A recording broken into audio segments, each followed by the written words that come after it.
Hey, Matthew, what's the preparation been like this week getting ready for Patrick Mahomes and the Chiefs? A lot of film study, a lot of staying in your lanes, being disciplined in your pass rush, being committed to the pass rush, and then you really don't know what they gonna call or what they gonna run. They got so many plays, and they execute so well. So you just got to make sure you're on your game when you're going against offensive mind like this, but also offensive mind with such a capable quarterback. And how do you sense things are coming together for the units as you all are making strides here in the season? Oh, good. We coming together. We coming together. Everybody coming together. Every play that we get, whether that's a rep of practice or a live game rep, I think we getting better. How has it been coming to this unit, being a vet, stepping in like this is your first year, but still probably being more vocal and being a leader? Like I told you, I'll be shutting up because I don't even be knowing what's going on all the time. But as far as the football stuff, I'm gonna give my 2 cents and what worked for me, what didn't work, how you kind of got to think, what type of mentality you got to think, what type of rushes work, on what type of like what down and distance and what where you are on the field as well. So it's a whole bunch of different stuff that go into it, and I had a little bit of success. So what Thug said, before I'm done, I got to give it to somebody else, right? So I want all of us, especially in the outside linebacker room, to have plenty of success. You talked about going against Kansas City, but as far as I believe you faced Mahomes a few times, facing Mahomes, is the preparation different as far as you just knowing like, okay, this is a different type of quarterback and my mentality of how I got to play or, rush against him?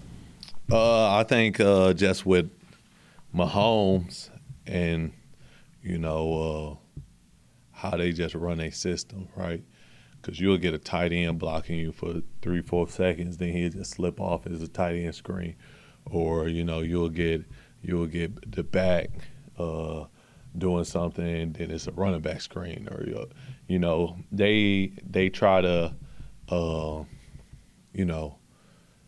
make all the rushes so hesitant and try to make sure, are you doing your job? What type of gadgets, and that could be numbing for rushers. So for us, like I said, we just got to be disciplined in what we're doing. We got to be disciplined in our rush. And when it's time to get off the ball and when it's time to make our plays, we got to make those plays. And we got to be accounted for in this game. It's still been kind of like a relatively short time since you've been here. Do you feel like you're 100% up to speed with everything that's going on as far as the defense and the pass rush? As far as the defense, yeah. And as far as the pass rush, now we just got to be more effective. This quarterback that we playing is vastly different than the first two quarterbacks that we played. The first two quarterbacks, they ain't like they reads, they 10 yards behind the line of scrimmage. Like this quarterback gonna stay in the pocket, try to find his honey hole, and if it's not there, he gonna scramble to throw the ball down the field. He keep his eyes he has great eyes, and even if you don't think he watching, or he don't looking, he looking.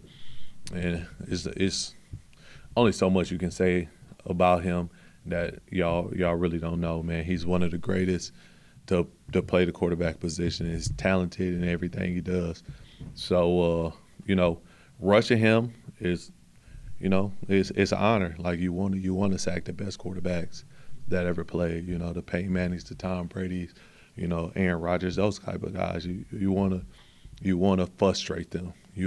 It's good when you go and play, and you see clips and they frustrate on the sideline or they talking to their offensive line. That's what you want. So that's what we gotta do. You like that challenge. It feels like it kind of like. For sure. I mean, ain't nothing easy in this game. Ain't nothing given. We going out there. We earn an opportunity to get to the NFL, and just to get to the rush is a blessing, is a pleasure, and that's what we want. Anything else? Oh, real quick, sorry. But it's not just Patrick. This is a very talented offense, very multi-talented. So, what's your approach to not just him, but the other offensive players? I think the combination of speed that they have, whether it's outside, and then the physicality that they like to bring. I think that like the real, obviously we know who the heart of their team is, but like who really showed that was Pacheco, like the running back, man. His speed, his physicality, he wasn't dodging no hits, and then when he got space, he can make people miss, and he can punish, safeties and stuff, kind of run over them, and so that was somebody that took what the Chiefs want to do and took it to heart, and he made it his job to do that. But from any level, tight end, running back, quarterback, wide receivers around, making a wide receiver running backs, and you just see it is guy after guy. Is from Tyreek Hill to now Xavier, and so it's just so many people. It's just so many people that can do so many things on so many different levels, and that's the opportunity that we want. That's the challenge that we want. It's like they got to come in here and they got to prove that they got to be that team. We're not about to roll over just because they can do so many things. So it's an opportunity, it's a challenge, and we got to go out there and get it done. With Pacheco not playing, is it hard sometimes to, because you know his tendencies, you just spoke about it, what he's good at and what he does, but then when you have another running back or any position comes in and you don't really have that tape on him or know what they're going to use him as, how do you all deal with that? You just play what you see. You play with your fundamentals, and you make sure that you fit in everything right. It's only so many things they can do with a running back, though, and it's only so many new plays that they can get in a week, and it's so much stuff that they can tailor to a running back when you got a quarterback like Patrick Mahomes and wide receivers like they do. You want to kind of tailor it to that guy's arm, and then if it's not working that day, then you rely on the running game. But they can run the ball, they can throw it to them. So we just gotta defend either of those. You're very much a student of the game and of defenses. Jesse Bates is very similar, I guess, in some ways. It's only been a short time, but what have you liked so far about playing with Jesse Bates, and what have you seen so far from him? Just a constant communication. It's sound, and you might think it's like nervous chatter or nothing. Like he telling you, all right, if they move here, this how we gonna play it, or you kind of hear him talking to the DBs and the linebackers, and you see the guy got 12 tackles, so he in the fits as well. He coming downhill, and so that's just when you can't see nothing, it just calms you down to know that you can hear it, and you got somebody back there like him, and I think that goes along the board of all our DBs, all 4 or all 5 that's out there.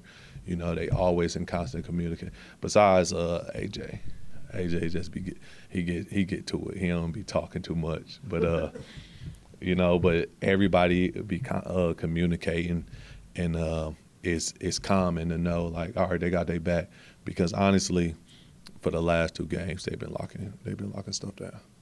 Ju, Grady was talking about you yesterday, man, and how big of an impact you've been added to that defensive front. One of the things he said about you is you got this innate ability to know where the ball is going before it goes there, especially when it's in the hands of the quarterback. Can you talk a little bit about that? That's my sixth, and that's how I've been good. I really can't. It's just feel. You can't. It's not something you can go back to. It's not film study. That also that helps, but it's not listen to it's everything encompassed and just feeling the game of football, and so but he understands it because he's like-minded. Like you see Grady, he be flying. He be like, damn, like where you going? Like, but he be on track to where the ball is, and so something like that, and then like I said, offense can only do so many things. They gonna run, they gonna pass, and they gonna dress it up as different things. But they only can do so many things, and that's what we like to try to attack is the weak point. Right. Similar, another mobile quarterback you guys getting ready to go up against this week, similar to the last 2 weeks. As it relates to, your job on the edge and how important it is to contain, especially when you got quarterbacks that can extend plays with their leg, whether it's by design or whether it's improvisation. What are some of your keys as a defensive front when you get, a quarterback that literally buys times with his legs? You just gotta have consistent rush lanes. It's the weakest answer I can give you, but it's honest. Like, if I get too high on the edge and they crush down to 3 or, the 2 high, we give them that B gap opening. But the same thing is the 2 high get too wide and I'm powering in that A gap or the middle of the field is too far. It's you just got to have consistency in your rush, and you got to make sure everybody is where they're supposed to be, and that's difficult when you're trying to make a play. Like you saying, if I know where the ball going, I can't just hop to the A gap. I got to rely on the other 10 out there and make sure they do their job. So that's what we're gonna do. That's what we're gonna do. We're just gonna go out there. I'm telling you, it's like you don't get too many opportunities like this, right? Like first game, it was like who's gonna play quarterback. Second game, we know exactly who's gonna play quarterback. But third game, you're going against one of the greatest quarterbacks that ever go down to touch the ball. So. And I noticed real quick, your jersey, is that Alabama on it? Did you lose a bet or something? No, man. So, y'all know I went to the best college in the land, Grand Valley State University. So, but we at Division II, right? We at Division II. We Adidas school. We don't get as much gear and stuff. They send me some stuff. Y'all still on dogs, but they send me some stuff. But my teammates, they be getting boxes and stuff. And so I just go steal some of their stuff. I just go steal some of their gear. So this Anthony Jennings, from the Patriots. But this right here, yeah, Penn State. So AK let me steal this out of his college box. So, it's. The clothes are all moved down here now, though, right? No, still no. But I mean, this is just my football stuff. I come in and I put the same stuff on all the time, but different draws and different pants. So The sneakers are still on the way, I guess, right? sneakers still on the way, bro. I've been rocking one pair of shoes. I don't know if I told y'all that's my worst regret. I came down here, I was like, oh yeah, I'm for sure gonna be able to come back and get my stuff, get some shoes, so I can just wear these. I've been rocking one pair of shoes since the 15th, bro. That's rough, bro. I know. Yeah, It's all right. It's all right. Man, I did it when I was a kid, man. Revert back to those days.